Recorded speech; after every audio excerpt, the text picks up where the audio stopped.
अगर तुम्हें कभी किसी सुनसान हवेली में एक बंद कमरा दिखे तो उसे खोलने की गलती मत करना, वरना वहाँ जो सोया है वो जाग जाएगा। कहानी शुरू होती है 1998 के एक छोटे से गांव धनपुर से। गांव के बाहर एक पुरानी टूटी फूटी हवेली थी जिसे लोग शापित हवेली कहते थे कि वहाँ 50 साल पहले कुछ ऐसा हुआ था जिसे आज भी गांव वाले याद कर कांप जाते हैं। एक दिन शहर से रवि नाम का एक लड़का रिसर्च करने गांव आया। उसे लोक कथाओं और डरावनी कहानियों में गहरी दिलचस्पी थी। जब रवि ने हवेली का जिक्र गांव वालों से किया तो सबने उसे रोकने की कोशिश की, पर जिज्ञासा बहुत तेज थी।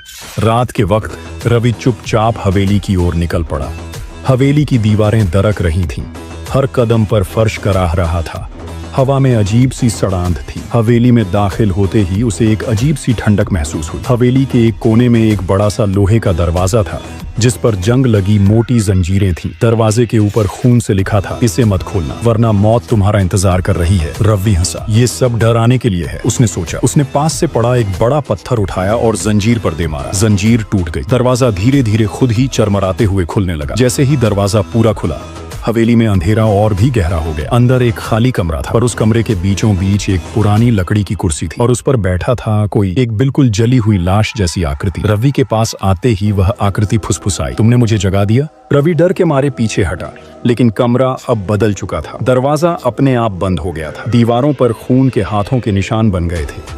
चारों ओर से कानों में गूंजती आवाजें, अब तुम भी यहीं रहोगे हमेशा के लिए। रवि चीखते हुए दरवाजा खोलने दौड़ा, पर दरवाजा खुल ही नहीं रहा था। रात भर रवि की चीखें हवेली में गूंजती रहीं। सुबह तक सब शांत हो चुका था। 3 दिन बाद गांव वालों ने देखा कि हवेली के बाहर एक नया बोर्ड लगा था, कमरा बंद है, अंदर मत आना। और उस कमरे के सामने बैठा था रवि। अब वो भी उसी कुर्सी पर जली हुई लाश जैसा बन चुका था। उसकी आंखें खुली थी और होठों पर एक डरावनी मुस्कान थी। हर जगह कुछ दरवाजे ऐसे होते हैं जिन्हें बंद ही रहना चाहिए। अगली बार अगर कोई दरवाजा तुम्हें बुलाए तो क्या तुम उसे खोलने की हिम्मत करोगे?